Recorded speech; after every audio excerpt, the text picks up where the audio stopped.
नमस्कार मित्र आणि मैत्रिणींनो. मी तुम्हा सर्वांचं स्वागत करत आहे आपल्या चॅनलवर, ज्याचं नाव आहे नवा दिवस नवी सुरुवात. तर पहा, बाहेर पाऊस येतोय आणि मी पूर्ण अशी घामाघूम झालेली आहे. पहा, काय सांगू तुम्हाला. आणि आता साडी नेसणार आहे, पण अगोदर ना मी सगळं पूजा मांडणी वगैरे करून घेतली, कारण आज आहे गुरुपौर्णिमा. आणि गुरुपौर्णिमेच्या तुम्हा सर्वांना खूप साऱ्या शुभेच्छा. तर चला, आज गुरुपौर्णिमेची मी तुम्हाला पूजा दाखवते माझी. तर हे पहा, सगळे जे पितळ्याचे देव आणि हे जे तांदूळ आहेत ते बदलून घेतले धान्य. त्यानंतर की नाही, हे पहा, सगळ्या देवांना सगळ्या दही दुधाचा अभिषेक करून व्यवस्थित करून घेतला आणि मग इथे स्वामींची पूजा मांडलेली आहे. तर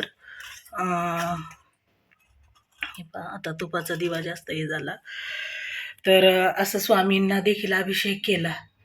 त्यानंतर हे पहा, केळीचा नैवेद्य दाखवलेला आहे. त्यानंतर इथे एक समई लावलेली आहे आणि इकडे एक समई लावलेली आहे आणि इकडे रांगोळी काढली, अगरबत्ती लावली, इथे धूप लावलेली आहे.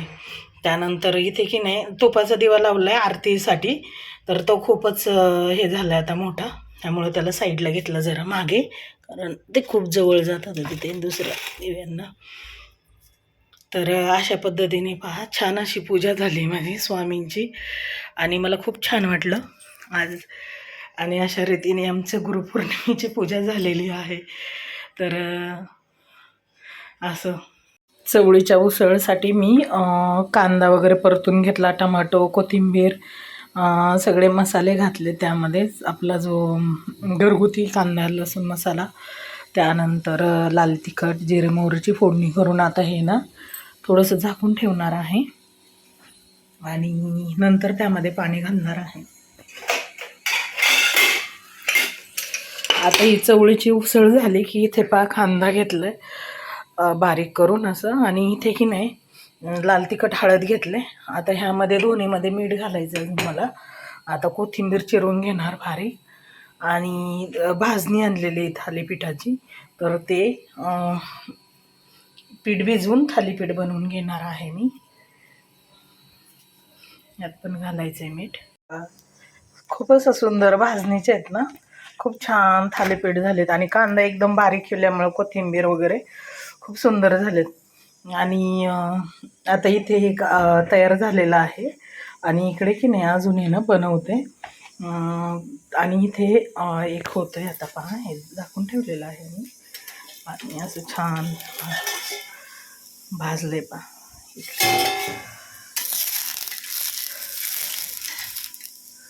खूप छान झालंय थालीपीठ.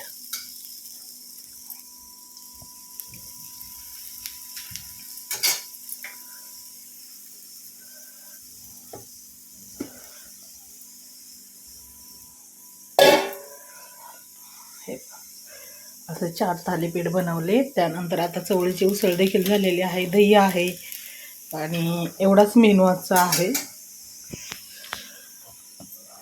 जेव्हा मी आता जेवणासाठी ताट तयार करेन त्यावेळी मी तुम्हाला दाखवते.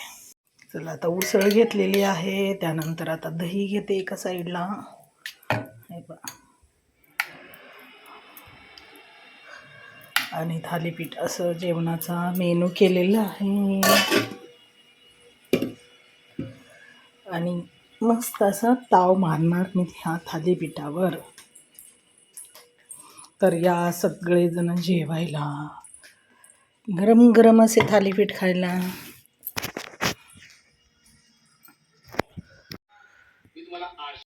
महाराष्ट्राची हास्य जत्रा चालू आहे आणि इथे जेवणाचा असा प्रोग्राम छान चालू आहे.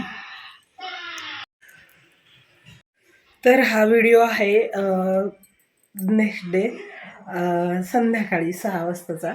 तर आता या ठिकाणी की नाही मी काय काय तयारी केली पहा दुसऱ्या दिवशी संध्याकाळची, कारण सकाळी होती खिचडी उपवासामुळे. तर दोघंही उपवास केल्यामुळे काही खिचडी फक्त दोघांसाठी बनवली होती, कारण एकादशीचा साबुदाणा भरपूर शिल्लक होता.